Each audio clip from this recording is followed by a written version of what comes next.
सोचिए जरा, जिस लोकतंत्र की नींव वोट से टिकी हो, उसी वोट पर सवाल खड़े हो जाएं तो? आज हम बात करेंगे election commission special intensive revision यानी एसआईआर और उस सख्त टिप्पणी की जिसमें सुप्रीम कोर्ट ने ईसी को अनरूली हॉर्स कह दिया। आखिर ऐसा क्या हुआ?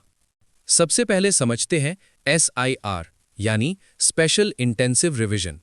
सरल शब्दों में कहें तो ये वोटर लिस्ट की एक खास तरह की जांच प्रक्रिया है जिसमें यह देखा जाता है कि कौन असली वोटर है, कौन शिफ्ट हो चुका है और कहीं कोई गड़बड़ी तो नहीं।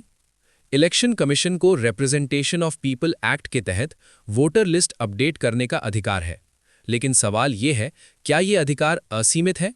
जब एसआईआर लागू हुआ तो कई जगहों से शिकायतें आने लगीं। लोगों के नाम बिना सही सूचना के वोटर लिस्ट से हटाए जा रहे हैं। याचिकाकर्ताओं ने कहा, यह प्रक्रिया पारदर्शी नहीं है और लाखों वोटर्स के अधिकार छिन सकते हैं।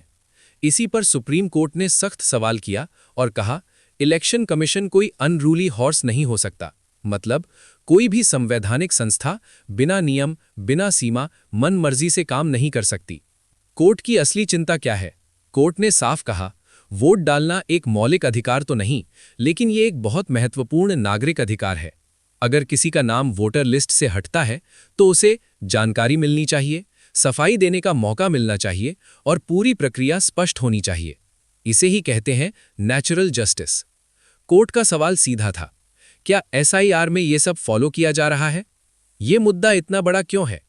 ये मामला इसीलिए भी अहम है क्योंकि देश में चुनाव नजदीक है और अगर बड़ी संख्या में नाम कटते हैं तो चुनाव की निष्पक्षता पर सवाल उठ सकता है।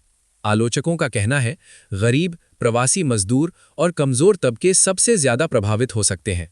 सुप्रीम कोर्ट यही सुनिश्चित करना चाहता है कि कोई भी सही वोटर सिस्टम की गलती से बाहर ना हो जाए।